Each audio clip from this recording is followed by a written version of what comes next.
Welcome back to BSpice.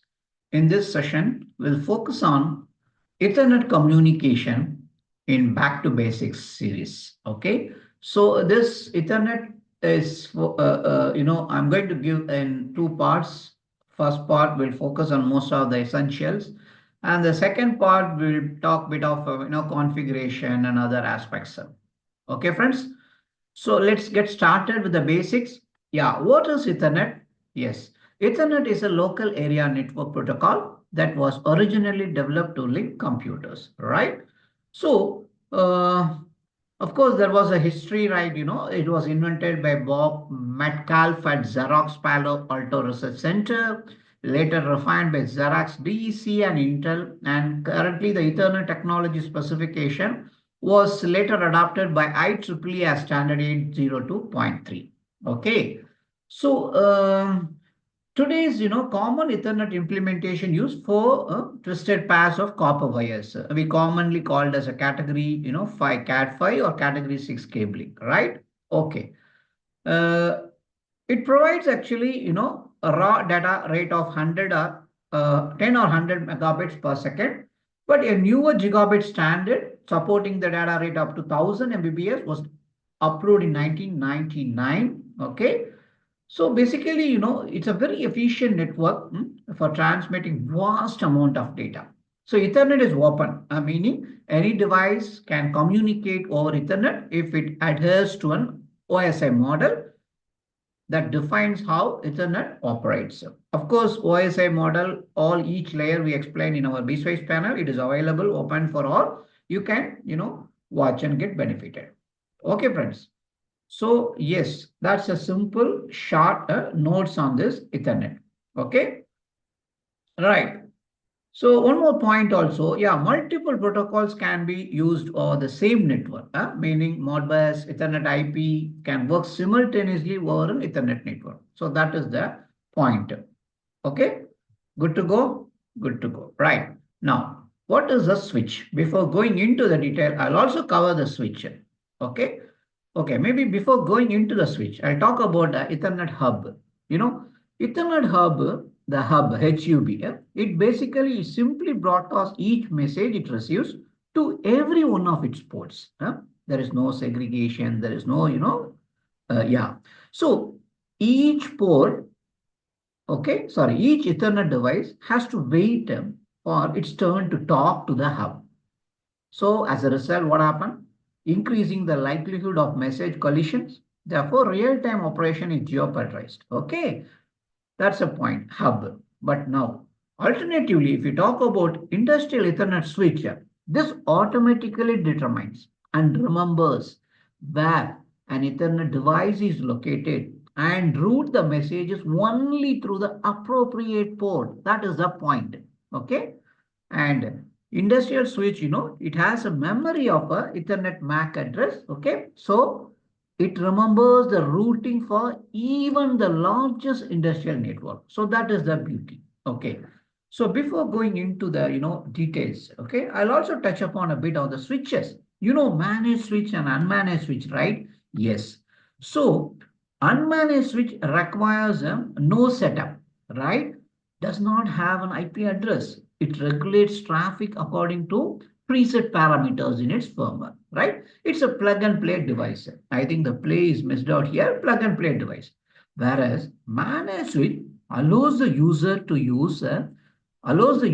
change the parameters of operation, and an IP address can be given as well as the name, location, so that the switch can be defined by a SNMP software package. What is this SNMP? Simple Network Management Protocol software package in trouble. Okay, in trouble. Yeah, that's it. So this is all about the switch, friends. Now we go into the actual of this essence of this session. Okay. So again, friends, it's more of a question and answers. So I'm going to talk more than put that in the form of words. Okay, I'm going to talk more as usual. As usual. Okay, like what we do it, right? What is a segment? A piece of network wire bounded by bridges, routers, repeaters, or terminators. So this is the segment. Segment is a piece of network wire bounded by bridges, routers, repeaters. Okay. What is a subnet? A segment of a network, such as set of machines grouped together by a specific protocol feature. Okay, that is a subnet. Okay. Then what is PoE? PoE is a power over Ethernet. So it is a switch that provides data and the DC power for a wireless device or an IP camera over the Cat5 or Cat6 cable. So another point to note here, the switch provides 15.4 watts of power per port. So a 40 volt DC power supply is required for this switch, and of course it must be sized to handle all the PoE ports, right? Okay, so PoE is nothing but power over Ethernet, right? What is a transceiver? Of course, everybody knows, yes. A transceiver allows a station to transmit and receive to and from the common medium. You got it? A transceiver allows a station to transmit and receive to and from the common medium. Okay, right. So in addition, this Ethernet transceiver, it detects collisions on the medium and provide electrical isolation between stations. That is an add-on message. Okay, what is a repeater then? A repeater acts on a purely electrical level to connect two segments. Of course, it amplifies, reshapes the waveform to extend to the network segment devices. But it does not know about address or forwarding. Thus, it cannot be used to reduce traffic. Okay, right? That is the point. Switches can be repeated and hub cannot. Just also remember. Okay, so that's about this. Then we'll go to the hub. What is hub? A hub is a common wiring point for star topology. Okay. And of course, in today's network, it's not inefficient. It's inefficient actually. It's inefficient because, every port sees the traffic of other port. Okay. So there's no segregation, no control. So that is about the hub actually. It's a common wiring point. Okay. Now it's appropriate to talk about a router. Okay. How the router work actually. A router work like a bridge. Okay, right? It's a bridge. The router will decide whether to forward a packet by looking at the protocol level address rather than the MAC address. Okay, because router work at layer 3 of the OSI stack. So it is possible for them to transfer packet between different media type, meaning lease line, Ethernet, token ring, all these actually. Okay, many routers can also function as bridges. Okay, friends, right? Keep what is a driver? Very important. There is software that allows an Ethernet cord in a computer to decode the packet and send them to the operating system and encode the data from the operating system for transmission by the Ethernet cord through the network. You got it? I repeat again. It's a software that allows an Ethernet cord in a computer to decode the packet and send them to the operating system and encode the data from the operating system for transmission. That's it, friends. Good. What is a broadcast term? Yes. So it describes a condition where devices on the network are generating traffic by its nature, causes generation of more traffic. So this is basically a traffic condition. Okay. So because of this broadcast term, degradation of performance or complete loss of network, because the devices continue to generate more and more traffic. Okay. So that's about the broadcast term. Then what is the MAC address? Of course, automation engineers, we know this. Yeah, it's a unique hexadecimal serial number, okay, assigned to each network, Ethernet network device to identify on the network. Okay, good to go. Right. Why MAC address to be unique? Yes, each card has a unique MAC address so that it will be able to exclusively grab packets of the wire meant for it. Okay. If MAC addresses are not unique, there is no way to distinguish between two stations, isn't it? So that is the beauty. Okay. Right. Now, another important. Any restrictions on how Ethernet cable is used? Yes, there are many restrictions. Okay. First of all, distance limitations and distance limitation. For example, friends, 10 base 2. Okay, it's limited to 185 meters. Okay. Then 10 base 5, limited to 500 meters. Then 10 base F. Okay. It depends on the technology and medium, but can go up to 2 kilometer. 10 base T, generally accepted to have a minimum run of 100 to 150 meter, but it is really based on the signal loss. Okay. So basically, when we talk about the signal loss, 11.5 dB maximum loss source to destination. Okay. Then we have a 10 broad 36 that is limited to 3,600 meters, meaning 2.25 miles actually. Okay. So this is about the cabling restriction. Okay. Now we'll also talk about the switch and hub. Okay. Hub we already talked. Switch also we already talked. Now the hub versus switch. Okay. Now when connecting Ethernet segment together to build a network, hubs are typically used. Just make a focus, friends. When connecting Ethernet segment together to build a network, okay, hubs are typically used. So in a star topology, a hub is necessary to connect several point-to-point segment in a hub. Okay, right? Okay, good. And as I said earlier, attaching several devices to hub simply shares the network. Okay, right. All devices attach, transmit, and receive over the same shared network, and therefore the same medium and bandwidth. Okay, and more devices communicate on the network, and collisions will occur. Okay, so that is the hub. But whereas a network switch actually provides an independent collision domain on each port. This means within a switch, processor technology is used, okay, to accept an incoming Ethernet path on one of its port, determine the destination port, and forward the message to that port only. That is the point. Okay. This is in contrast to a hub, that simply rebroadcasts everything, okay, coming on its way. Okay. So that is the point. Okay. Now, and another one simple question. What are the type of devices used in the Ethernet? Of course, hub, switches, routers, medias, all these basically. Okay. So of course, hubs are a old technology, the devices that repeat the transmission that is received on one port to all port. Okay. Media converter, we know it allows two different forms of media, copper and fiber, so on and so. Okay. So router is a device that manages traffic between network segments, right? Another important question, can we use managed and unmanaged switch on the same network? Yes and no. Okay, yes. However, in an application where managed switches are required, such as, IO over Ethernet, we'll be talking that in the next slide, IO over Ethernet, okay, it is advisable to use all managed switches, better to use it, okay. So large network like more than 10 devices, PLC, HMI, all these, we should only use managed switches for multicast control, and diagnostics.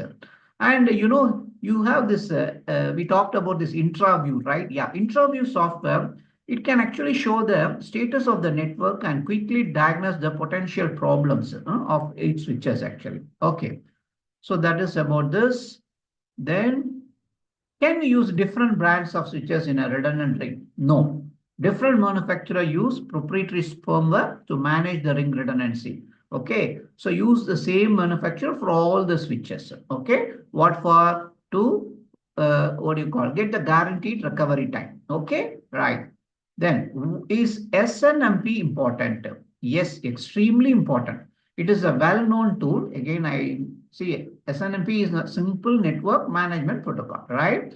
It's a well-known tool that defines a structure and set of rules for managing network devices, right? So with SNMP software and managed switches, it allows the user to see the network and analyze the traffic and perform diagnostics. So that is the point. Okay, right. So unmanaged switches, are blind on the network and cannot be accessed by the user. Okay. Some manufacturer advise they have a managed switch, but they are not true SNMP enabled. SNMP enabled. So they use proprietary software to look at the limited number of switch parameters. Okay. Use only switches that are SNMP compliant. SNMP again, simple network management protocol. That is very important. Okay. Then what is a lean managed switch? A lean managed switch, LMS, is a compromise between managed and unmanaged switch. See, an LMS can has certain managed switch features such as, IGMP. What is that IGMP? IGMP is nothing but Internet Group Management Protocol. Okay. So it's basically a communication protocol used by host and adjacent routers on the IPv4 network to establish a multicast group membership. Anyway, now coming back to the subject. So this one is IGMP is the Internet Group Management Protocol. So it has a features like IGMP, some diagnostics and redundancy. The idea is user do not need for all the managed switch features and the cost of LMS is less than the SNMP managed switch. That is fine. Okay. If it is the application is relatively simple and other SNMP features are not needed. So in that we use as a compromise, lean managed switch. So it is better to spend the difference in cost for an SNMP protocol switch and have the full complement of features in the event that the application need them. Okay. Because downtime is very expensive, much more than the difference in cost between an LMS and the SNMP managed switch. Okay. You got it? Okay. Then what is the purpose of IGMP? Yes. So IGMP, again, as I highlighted, it is a Internet Group Management Protocol. Okay. So it's a method for limiting the multicast and broadcast. So PLC create a multicast traffic, okay, that can severely limit the bandwidth of a network, right? So managed switches allow the user to set up the network to limit the amount of multicast traffic. So if using IO over Ethernet, IGMP is required for fast updates of the IO. That is the point. Next question. What is the what is required for the IO over Ethernet? See, managed switches with the IGMP snooping, okay, port mirroring, and some cases VLAN capability. Okay. So it is important to have fast response time and ability to diagnose the network when problems arise. Port mirroring allows the user to forward copies of incoming and outgoing packet from one port of switch to another. Okay. So the mirror port can then be used to send packets to a diagnostic tool for analysis without interrupting the client on the original port. See, always use managed switch when implementing IO over Ethernet. You got it, friends? Okay, good to go. Okay, maybe we can also have one moment. One moment, friends.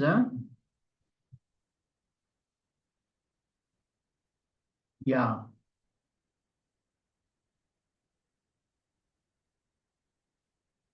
I think good to go. Yes, we can go move on. And one more is there. Right? Yeah, yes, that is what. One more is there. So what is the VLAN? VLAN, and what purpose? Basically, it's a technique that allows switches to create a single collision domain logically, even though the nodes are on a separate network physically. That is the point.